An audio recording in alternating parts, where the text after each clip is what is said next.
नमस्कार दोस्तों, मैं हूँ आपका दोस्त आरपी। फिर से आपका स्वागत करता हूँ आपके अपने यूट्यूब चैनल पर। आप देख रहे होंगे कि आपके सामने मेटा प्लेटफॉर्म इंक, फेसबुक जिसे कहा जाता है शॉर्टली, एंड ये कंपनी नैस्डैक में लिस्टेड है। एंड देखिए यहाँ पर गिरावट आपको देखने को मिल रही है। सुपर गिरावट थर्सडे में इस स्टॉक में देखने को मिली। ऑलमोस्ट 22% की गिरावट फेसबुक के स्टॉक में देखने को मिली है।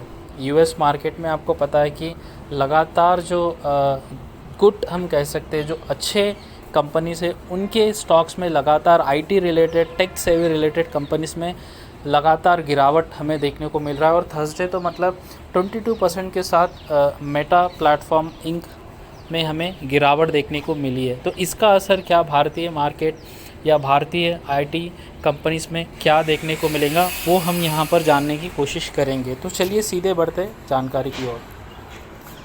तो देखिए यहाँ पर 26 plus decline in the Meta share price seems to faithfully track the decline trend in the tech heavy Nasdaq in an throw back to the start of millennium. तो जो गिरावट है, काफ़ी ज़्यादा गिरावट यहाँ पर माना जा रहा है दोस्तों। एंड यहाँ पर देखिए और एक जो नैस्डैक में जो उसका वेटेज है एंड जिस तरीके से वो गिरावट हुई है यहाँ पर हमें देखने को मिल सकता है।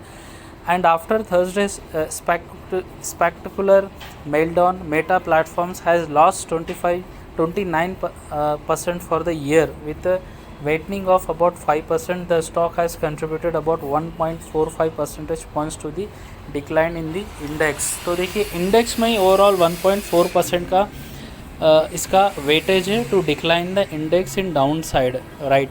तो ऑलमोस्ट 1 ईयर में देखिए इसमें ज़बरदस्त गिरावट हमें देखने को मिली है फेसबुक के जो स्टॉक है मेटा प्लेटफॉर्म्स, राइट। उसके बाद देखिए अदर स्टॉक्स क्या कर रहे हैं, जैसे है Apple, Microsoft, Amazon, Meta platform तो हमने देखा है, Tesla have contributed about 42% to Nasdaq's decline. तो देखिए ये जो बड़े गेन्स है, जो बड़े पावरफुल कंपनी मानी जाती है दुनिया की, not only in US, world की, उसने वहाँ पर भी ज़बरदस्त गिरावट मिली है। और इन सारे कंपनियों का जो कंट्रीब्यूशन है नैस्डैक में गिरावट के लिए ऑलमोस्ट 42% है, विच इज़ वेरी हाई दोस्तों, काफ़ी बड़ा है। तो देखिए ये जानकारी होप आपको समझ में आ रही है कि किस तरह मतलब धीरे धीरे से हर एक अच्छी कंपनी में, टेक सेवी या आईटी रिलेटेड कंपनी में गिरावट हमें यूएस में देखने को मिल रही है। और कुछ समय पहले इंडिया के आईटी स्टॉक्स में भी यही हाल था। हाई वैल्यूएशन, रिच वैल्यूएशन या फिर हाई सेलिंग बाय एफआईआईज बताया जा रहा था एंड ज़बरदस्त गिरावट हमें देखने को मिल रही है। तो क्या फिर से हमें आईटी स्टॉक्स में गिरावट देखने को मिलेंगी, एंड क्या मार्केट के जो अदर स्टॉक ब्रोकर्स है या फिर जो बड़े मार्केट के ज्ञानी पंडित होते हैं वो क्या करें, वो हम जानेंगे related to our IT stocks.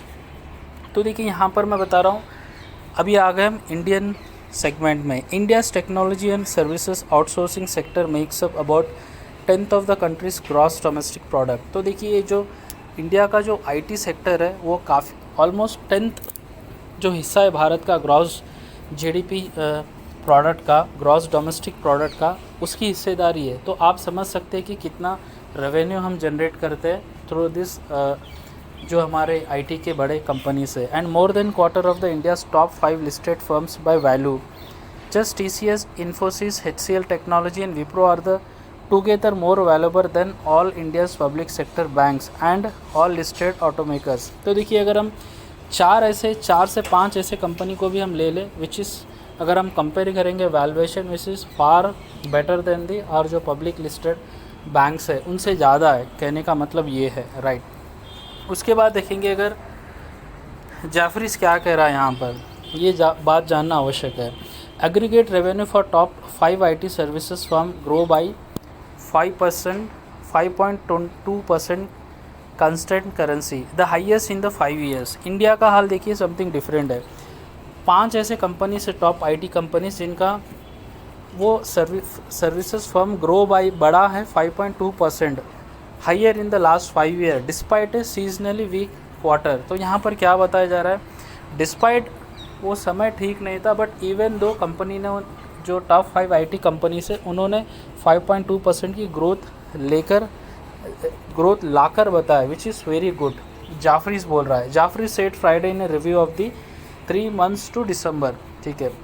Revenue growth was broad-based across verticals, driven primarily by retail, communication and manufacturing. Revenue growth for Infosys, HCL Tech, TCS and Tech Mahindra was ahead of the expectation at 4 to 7.6%. तो देखिए जो Infosys है, HCL Tech है, TCS and take Mahindra है, वो तो अपने expectation से भी ज़्यादा उन्होंने ग्रो किया है। तो एक तरफ यूएस में ज़बरदस्त गिरावट हुई है और इंडिया के मार्केट से रिलेटेड जो आईटी कंपनी है वो ग्रो कर रही है, इवन दो जो मार्केट का करंट ट्रेंड है क्वार्टर का वो वीकर था। तो जाफरी से ये कह रहा है, और जिस तरीके से कंपनी ने ग्रो किया है which is also very positive, खासकर ये जो कंपनियों का नाम उन्होंने बताया है, राइट। उसके बाद देखिए एक बड़े मार्केट के मतलब एक्सपर्ट है जो हमेशा से ही मतलब लॉन्ग टर्म इन्वेस्टमेंट पर फोकस करते हैं, मार्केट से अच्छा खासा पैसा इन्होंने बनाया है। और इनकी क्या राय है, रामदेव अग्रवाल जी, सभी जानते होंगे, yes.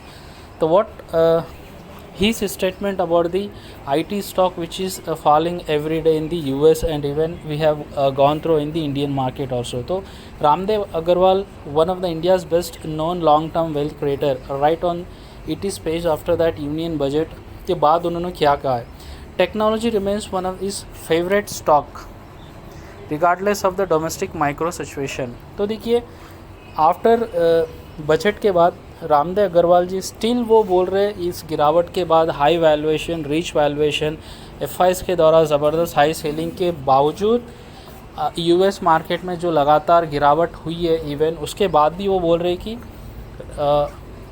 Technology remains one of his favourite pick regardless of the domestic micro situation. Domestic micro situation कैसी भी हो बट स्टिल जो आईटी रिलेटेड स्टॉक्स है उनके फेवरेट है, रामदेव अग्रवाल जी ये कह रहे हैं। उसके बाद देखिए बजट और no budget, I remain very bullish on IT, Indian IT, Agarwal right. तो वो बोल रहे हैं कि देखिए खासकर global digitisation is like yet another Y2K moment for the sector. तो देखिए जो जिस तरीके से क्लाउड या डिजिटाइजेशन हो रहा है and which is helping to grow the IT companies in rapid force, right, जिसके कारण रामदेव अग्रवाल जी कह रहे हैं कि still they are very much bullish on the IT stocks and IT companies for near future.